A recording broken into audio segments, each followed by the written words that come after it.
Le film s'enlise d'emblée dans la fange avec une clique de malfrats lamentables dirigée par une brute épaisse bouffie de stéroïdes nommée Sig Gustafsson qui tente de dévaliser une banque. Cette putain de montagne de muscles défonce le coffre-fort avec la subtilité d'un rhinocéros et met la main sur un artefact baptisé avec une paresse insultante le dispositif PLO. Surgissant de putain de nulle part, une gamine, et je pèse mes mots, déboule au milieu de ce hold-up de pacotille et a les couilles de se mesurer à toute la clique armée. Elle se débarrasse de sa panoplie pour révéler qu'il s'agit en réalité de l'inspecteur Frank Drebin Jr., campé par Liam Neeson dans une décision de casting qui transpire le désespoir. Il demeure coincé dans son humiliant uniforme de scout tout en démolissant méthodiquement ses aspirants malfrats avec une efficacité barbare. Ces bastons sont un putain de foutoir, n'ayant pour seul but que de souligner l'évidence criante que cet individu est une menace publique totalement irresponsable.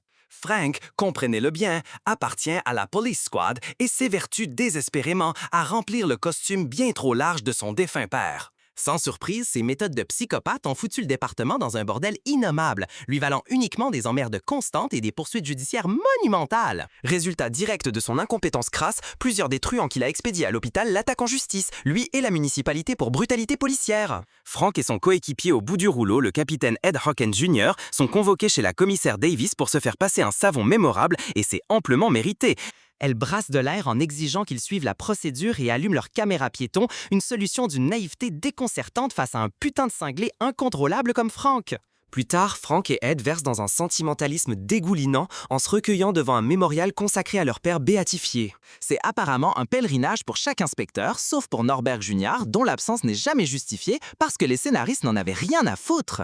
Frank, dans un instant de court-circuit neulonal, espère que son géniteur décédé entrera en contact avec lui depuis l'autre monde. Il implore spécifiquement ce spectre paternal de se manifester sous les traits d'un putain de hibou, une supplique qui témoigne de l'effondrement psychique merdique et complet du personnage. Les deux acolytes sont alors dépêchés sur une scène de crime où un pauvre type nommé Simon Davenport aurait balancé sa putain de caisse du haut d'une falaise. La thèse officielle est le suicide, mais comme on est dans un polar cousu de fil blanc, tout le monde sait que c'est une pure connerie. Frank, en mode Sherlock cerveau en panne, déniche une pochette d'allumettes frappée d'un emblème de tigre, un indice soi-disant d'une importance capitale.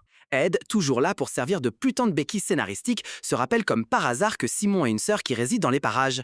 Pendant ce temps, le reste des lumières du commissariat s'y prend comme des pieds pour remonter le véhicule avec une grue qui évoque une de ces putains de machines à grappins géantes des fêtes foraines. Dans une éclatante démonstration de conneries pures, la bagnole se décroche de la pince et s'écrase en bas parce que ses demeurés sont simplement incapables de mener la moindre tâche à bien. De retour au poste, Frank fait la connaissance de la sœur de Simon, la brillante et putain de canonissime Beth Davenport. Frank est instantanément subjugué, prouvant sans l'ombre d'un doute que ses facultés cognitives résident exclusivement dans son cerveau braguette. Beth, qui pour sa part possède un putain de cerveau fonctionnel, maintient que son frère ne se serait jamais suicidé et en déduit logiquement qu'il a été buté. Elle n'hésite pas une seconde à désigner le patron de Simon, un employeur merdique et arrogant nommé Richard Kane de la firme Eden Tech. Frank, dont la pensée est pilotée par sa queue, saute sur l'opportunité de l'épauler dans ses investigations. Plus tard, il s'invite en baratinant au gala de la société Eden Tech orchestrée par Ken, prétendant y avoir toute sa place. Kane, une putain de fouine arrogante qui irradie une assurance totalement déplacée, fait personnellement visiter à Frank ce monument étincelant à son propre ego. Il expose fièrement les inepties douteuses de sa compagnie, notamment un appareil qui prétend ridiculement décupler la fertilité masculine. Kane, avec la finesse d'un coup de pied dans les valseuses, élude toute question concernant Simon, confirmant sa culpabilité à quiconque dispose d'un cerveau fonctionnel. Frank remarque alors Kane se servant d'une pochette d'allumettes arborant le même logo de tigre, un indice tellement flagrant que c'en est une insulte à l'intelligence. Kane concède nonchalamment que la pochette d'allumettes vienne de son club privé UP, un repère de connards au nom prétentieux de Bengale. Une fois Frank parti, Kane commande à ses sbires de livrer un présent à l'inspecteur qui prend la forme d'une bagnole connectée dernier cri. Frank, ce putain de fouteur de merde, se sert aussitôt du véhicule pour anéantir une rangée de bornes de recharge publique. Durant son carnage d'abruti, il perce également une brèche béante dans le mur d'une prison avoisinante. Ces simples actes de conneries monumentales relâchent par inadvertance une horde de détenus de leurs cellules. Frank retrouve finalement Ed et un autre flic nommé Barnes pour cuisiner l'un des braqueurs de banque appréhendés. Ils sont forcés de se taper les enregistrements de surveillance qui montrent essentiellement Frank s'empiffrant de chili dogs comme une bête de foire. La vidéo immortalise ensuite sa course effrénée vers les chiottes, propulsée par une coulante au chili, durant laquelle il brandit son arme de service pour se frayer un passage. Ce type est de toute évidence un putain de sociopathe fonctionnel. Après avoir visionné les exploits de la diarrhée explosive de Frank, ils identifient enfin le braqueur qui commence à se mettre à table. Il balance toute sa confession à Frank, admettant que son équipe fut recrutée spécifiquement pour subtiliser le contenu du coffret renfermant le dispositif plot. Ed révèle alors l'information fracassante que le coffre-fort était au nom de nul autre que Simone Davenport. Pendant ce temps, chez Eden Tech, Khan préside une séance de branlette intellectuelle avec d'autres milliardaires tout aussi grotesquement maléfiques dans un antre secret. Il daigne enfin pondre son explication sur la véritable nature du dispositif plot au nom ridicule à ses complices. Apparemment, ça signifie « loi primordiale de la ténacité », sans doute l'acronyme le plus crétin jamais imaginé par l'humanité. Ce tasse de fumier absurde émet une fréquence qui métamorphose toute personne à portée d'ouïe en un forcené violent et décérébré. Le grand descent de Kane est baptisé Projet Inferno, un nom si dépourvu d'originalité qu'il a dû être chié par un comité de direction. Ces pleutres de suceurs de bites prévoient de se terrer dans un bunker fortifié pendant que la civilisation s'autodétruit. Les survivants potentiels de ce bordel planétaire sont alors conviés à rallier leur vision pathétique d'un nouvel ordre mondial. Dans une ultime touche de « mais c'est quoi ce putain de délire ?» Weird Al Yankovic a été embauché pour divertir ces monstres dans le monde d'après. Frank décide de se pointer au Club Bengale pour dénicher plus de saloperies dans cette affaire de plus en plus tordue. Il cuisine le barman, qui s'empresse de cracher que Simon se trouvait dans l'établissement peu avant son décès. Frank avise alors la brillante Beth au club et, en parfait connard, décide d'instrumentaliser sa présence à son propre avantage. Tel un parfait trou du cul, il la manipule pour qu'elle fasse diversion auprès de Kane, le temps pour lui de s'infiltrer pour consulter les enregistrements de sécurité.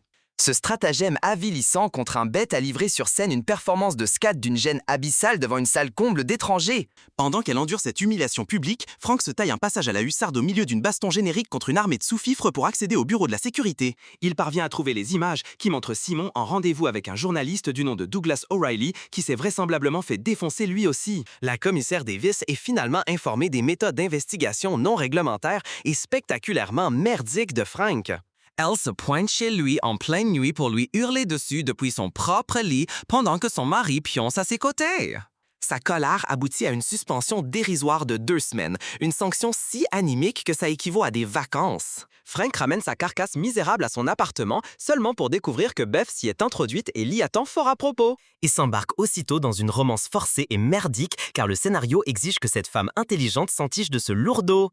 Depuis un toit adjacent, ce putain d'abruti surmusclé de Gustafsson, maintenant à la solde de Khan, les reluque salement à travers une lunette thermique. Chaque geste anodin de Frank et Beth est perçu à travers le prisme déviant de Gustafsson et réinterprété comme une sorte d'acte sexuel grotesque. La scène sombre dans l'idiotie la plus crasse lorsque le chien de Frank entre en chant, poussant Gustafsson à s'imaginer qu'il contemple une putain de séance de zoophilie. Finalement, Frank et Beth cessent leur comédie merdique et s'avouent leur affection totalement artificielle. Ils décident alors d'aller consommer leur idylle cliché par une partie de jambes en l'air dans un chalet isolé sous la neige.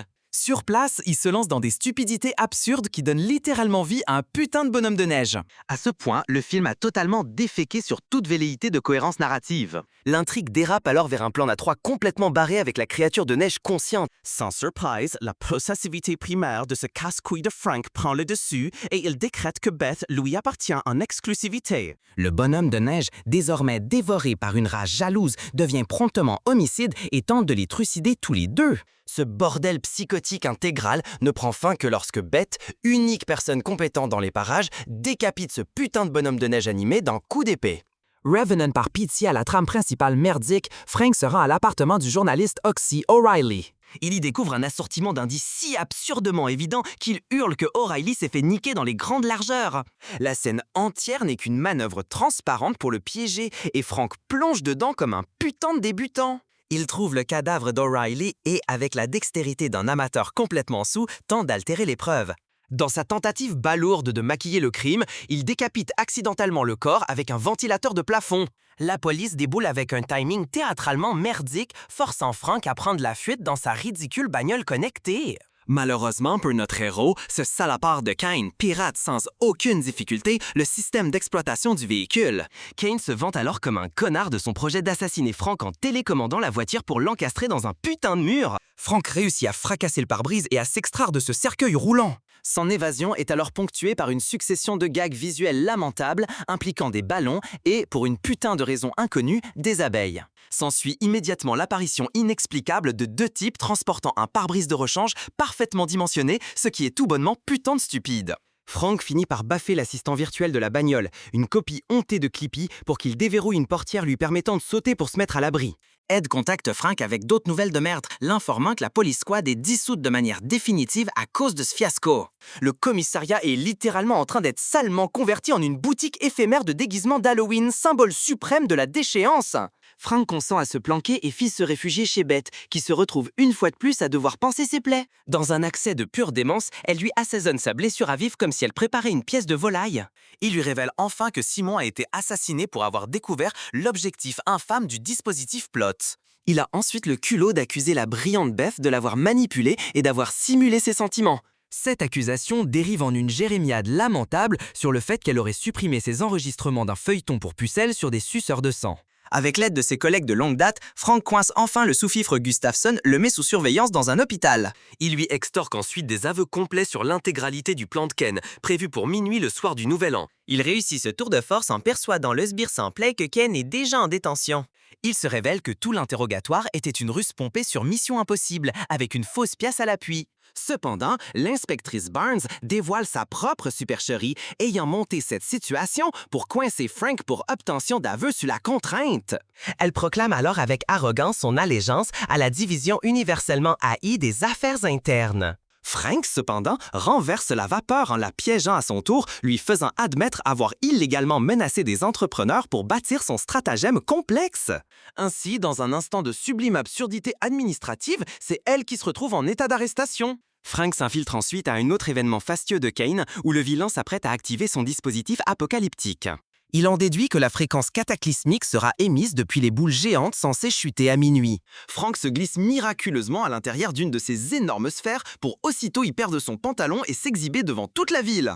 Pendant ce temps, la redoutable Beth s'invite elle-même à l'événement en mode badass, bien décidée à assouvir sa propre vengeance pour le meurtre de son frère. De manière frustrante, sa courageuse tentative est déjouée et elle est capturée par les sbires de Kane, la reléguant au rang de simple artifice scénaristique. Kane aperçoit l'exhibitionnisme de Frank sur un écran géant et décide sur un coup de tête d'enclencher le dispositif prématurément. Soudain, la population de la ville sombre dans la folie pure, les citoyens s'attaquant violemment les uns les autres dans les rues.